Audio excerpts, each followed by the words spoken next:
Hello, I'm Louie Nanny again, and here's my informative speech. I'm doing my speech on the history of the hockey stick, and it is to inform the audience on the vast changes made in the hockey stick technology over the years.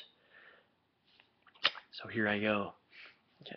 Hockey is not just a game where crazy people skate on frozen water or very small metal blades, but it is a very technologically advanced sport where even the most minute flaw can turn into a costly mistake, both physically and, I guess, burn a hole in your wallet.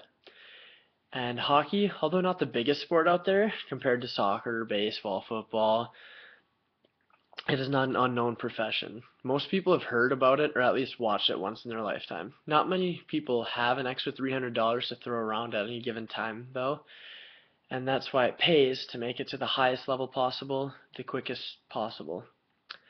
Both my grandfather and father have played in the NHL, which is the National Hockey League, which is the world's best hockey league, so I have grown up in the hockey setting my entire life. And personally, I don't feel worthy of saying this, but I am going to be the third generation to attend the University of Minnesota to play hockey for the Golden Gophers. And also, something that I'm even more undeserving of is the fact that I was the third generation also to be drafted into the NHL, and I was drafted in 2012, just this past summer, by the Minnesota Wild. And here I will shed a little light in the history of the hockey stick, as well as give personal stories relating to the different kinds of sticks used. Well, now it's time to get started on the journey down memory lane so I can teach you some very interesting things, not only about hockey sticks themselves, but about technology put into them. I'll start off by talking about the very first days of hockey. So, hockey, although the origin is not completely known, is thought to have taken root in Ireland, Northern Ireland more specifically, and there in Northern Ireland, the climate is cool enough to have been hospitable for frozen lakes or ponds. And prior to hockey, there was a sport called hurling. And many people suspect that hurling was not only the predecessor to the hockey stick, but the game of hockey itself. Hockey sticks, primitively, were made out of ironwood, which is also known as hornbeam wood over in Europe. And the ironwood stick qualities was that it was very stiff, extremely dense and heavy. Then there was no ability to curve the blade, and it was also hard to carve or to whittle into the shape of a hockey stick, as many people think of them today. And as ironwood sticks made by the Micmacs, which was the native tribe of Northern Ireland, evolved into mass-produced yellow birch sticks, the technology for better sticks became available. The advances of hockey sticks is the next topic. And the first advancement made to the hockey stick was the banana blade, and that was where the blade was not curved left or right, but it was curved up or down so that the stick could roll on the ice and that you could have like different positions that would be best suiting to play in. And that was they weren't allowed until about the 1960s, where it became a general rule in the NHL. And one practice, many years after the invention of the banana blade, NHL player Stan Mikita broke his stick on a shot, and it broke in the fashion that many would think, like left to or right.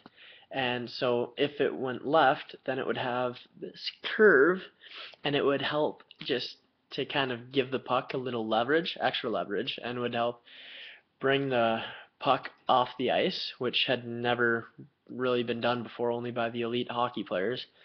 And once players complained enough about their sticks being too heavy or not having good shots, companies started to laminate thinner pieces of wood, which increased flexibility and decreased the weight. One of the more drastic changes to the hockey stick as people knew it was a switch from wooden to aluminum sticks. Aluminum sticks had much better flex and durability, but didn't have the feel that wooden sticks could offer. Finally, one of the final adjustments made to sticks was the change from aluminum to carbon fiber. Carbon fiber not only had the feel of wood and the effectiveness of aluminum, but it had the ability to be formed custom to the player. Carbon fiber had the ability to change shapes and to form in order to suit players' needs. The sticks today, as the generation still playing knows them, are completely different than our predecessors would be able to describe them as. So finally, hockey sticks of the 21st century. Um, Today, the hockey sticks that the youth of the world use are not what many people would have expected them to be. They are, one, expensive, and in some places like Canada, where I'm at right now, sticks can run up to $360. And two, they're customizable. One can pick which pattern he or she wants. They can put their name on the stick. They can choose their flex, the curve, or they can even choose which way the way that the stick appears. And three, they're very, very easily broken, and the average lifespan of an NHL player's stick is about 6 to 8 days. And I know a lot of people who break a stick every single day, and they're fortunate enough to be in the NHL, so they get sticks for free. But if that were to happen at a younger age, then their parents would not be too happy. And finally, they're environmentally hazardous. And the makeup of the hockey stick today does not allow the material to be composted or biodegradable in landfills such as wooden sticks were, which has been a huge turn off to many of the green for people of today's society. And just as drastic as a baby changes into adult, the hockey sticks of the primitive stages of the game changed into the sticks of the 21st century. Wrapping it all up, today you should have been able to learn about three things: the birth of the hockey stick, the advancements made within 300 years of the birth of hockey sticks, and the sticks used today. And without the game of hockey, Steve Jobs said that his iPhone would not be as popular.